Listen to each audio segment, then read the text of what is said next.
Johnny Randolph.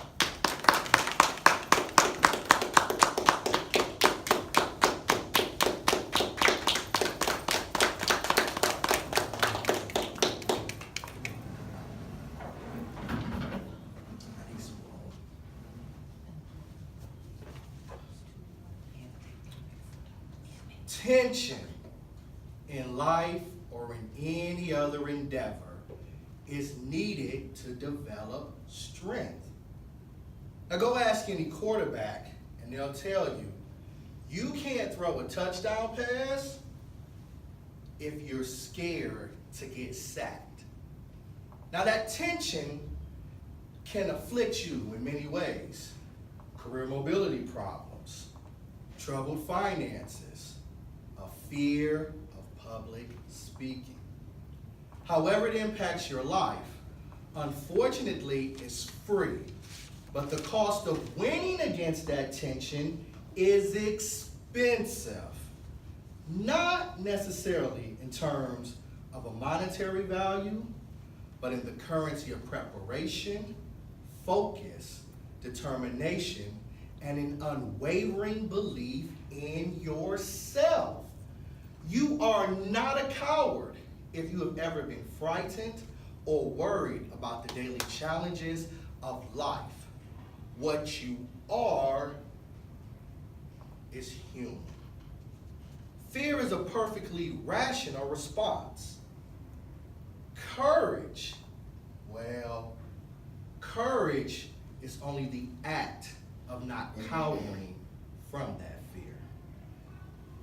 Madam Toastmaster, fellow Toastmasters, in January of 2003, fresh out of college, I stormed the corporate offices of Chase, which was Bank One back then, with a briefcase in hand and my spiffiest tie wrapped tightly around my neck, ready to conquer the financial industry and make my mark on the world.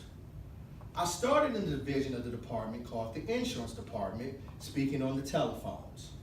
At this time, all new hires were required to attend a week-long training. After 3 days of exhaustive and intense training, on that fourth day, it was a Thursday, my unit lead walked over to me and said, "Johnny, we're a little short-staffed today. Do you feel comfortable helping us out on the telephones?" I pondered.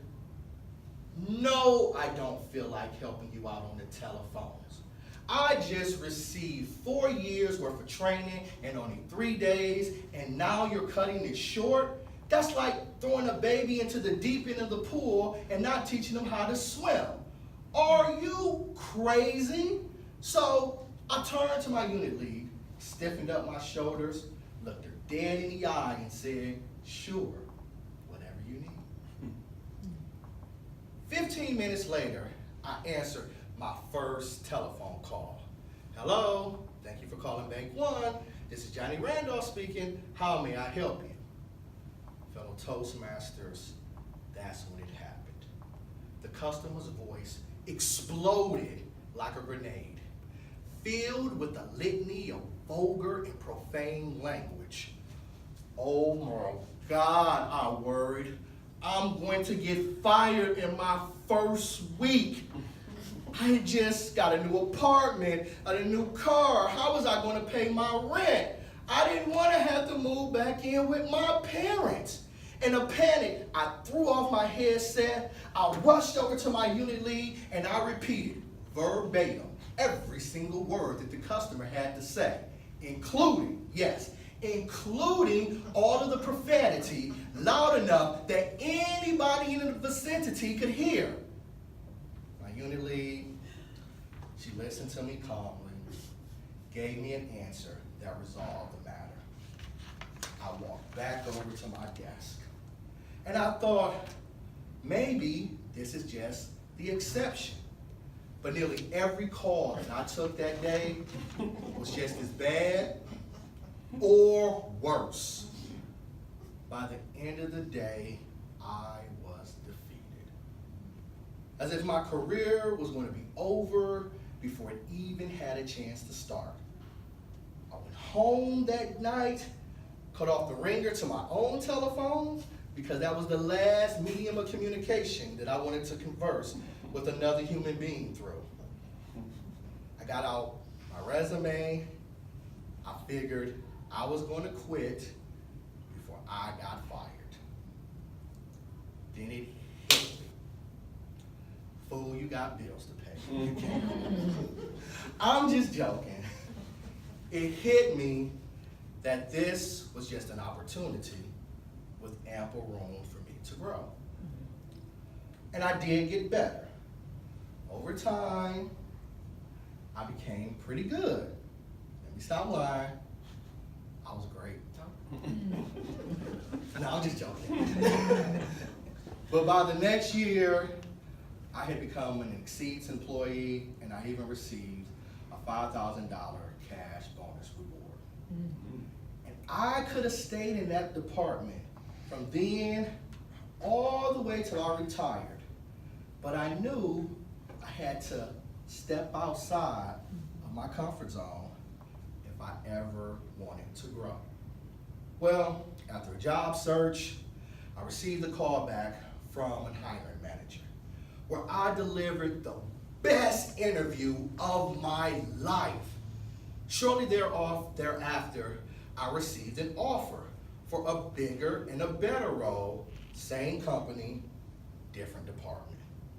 Now this job, it was okay, but what I sincerely valued were the people. Oh, my colleagues and I, we revolutionized office discourse, transforming the science of water cooler conversation into an art form. I mean, we would go out to BW3s on Tuesdays for boneless wings nights. There was happy hour. There was no conversation left untalked about. As a matter of fact, through one of my colleagues, I was introduced to a young lady who eventually became my wife. About 8 months later, after I had joined this department, my boss came over to me. And my boss said, "Johnny, we've noticed you've been doing a good job. We're starting an audit department. How would you like to participate in that?" I pondered. No, I don't want to join the audit team. Those are the people that nobody likes. Every time they come around, people get quiet, and I value my relationship with my friends. So I'm not going to be bullied this time. No, So I stiffened my shoulders, looked her dead in the eye, and said, "Sure, whatever you need." Now, I'm glad I did it because this turned out to be the best job that I had ever had. It ideally suited my background and my experience. And I was a benevolent auditor. I would tell them before I was going to find something wrong with them. They respected it. I was still able to maintain my friendships and do a very good job. Now, I could have stayed in that department from then all the way till I retired. But I knew I had to step outside of my comfort zone if I ever wanted to grow. So I began to look for new jobs. This time, it wasn't as easy. I felt I kept knocking my noggin against that invisible glass ceiling that stops us all.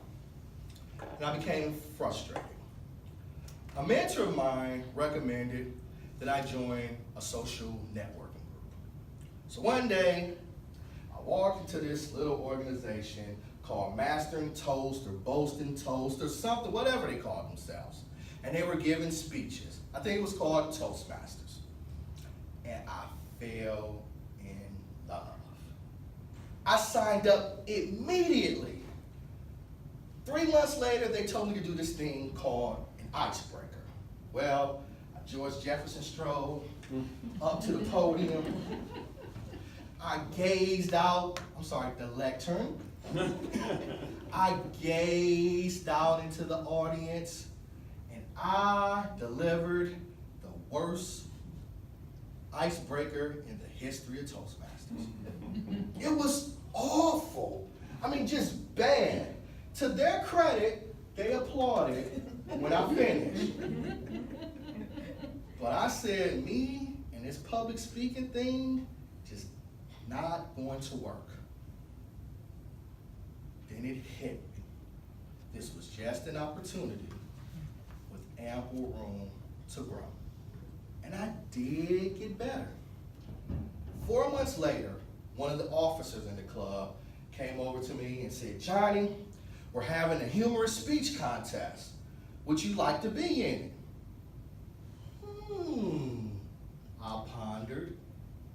No, I don't want to be in your humorous speech contest. I just got over the icebreaker. I just got okay. I'm not a comedian. Well, you're not my boss. I don't have to answer to you. So I turned to this guy, and I stiffened up my shoulders. I looked him dead in the eye, and I said, sure, whatever you need. Well, this contest, this humorous speech contest, was filled with veteran speakers, a lot better than I. And not only did they have better speakers, our club was a 30-person club, but now I had the opportunity to make a fool of myself in front of almost the entire building where I worked at. But to my surprise, I won first place. My boss was in the audience and thought that I had good presentation skills. They put me on a project with 4 other people where we would research items, find a resolution, and then deliver our results to the entire department, ranging about 200 people. Well, the big day finally came. And my teammates, they were already nervous. They'd never done public speaking. I'm a club champion, I thought to myself. I'd already been in Toastmasters. I had already worked on public speaking. So I sauntered up to the lectern with my George Jefferson stroll. I gazed out into the audience and just dropped the mic. Standing ovation. Yeah. After that, it seems like everybody knew me. When a leadership opportunity became available, your humble servant was extended that offer. I never would have done so if I hadn't taken the opportunity to step outside of my comfort zone to grow. Fellow Toastmasters, we all encounter daily challenges that scare us to death. And there's nothing wrong with being scared. Don't pretend like you're not. Embrace it. Ponder the moment, and say, sure, whatever you need. Because I find the greatest joys in life happen on the other side of fear. Madam Toastmaster.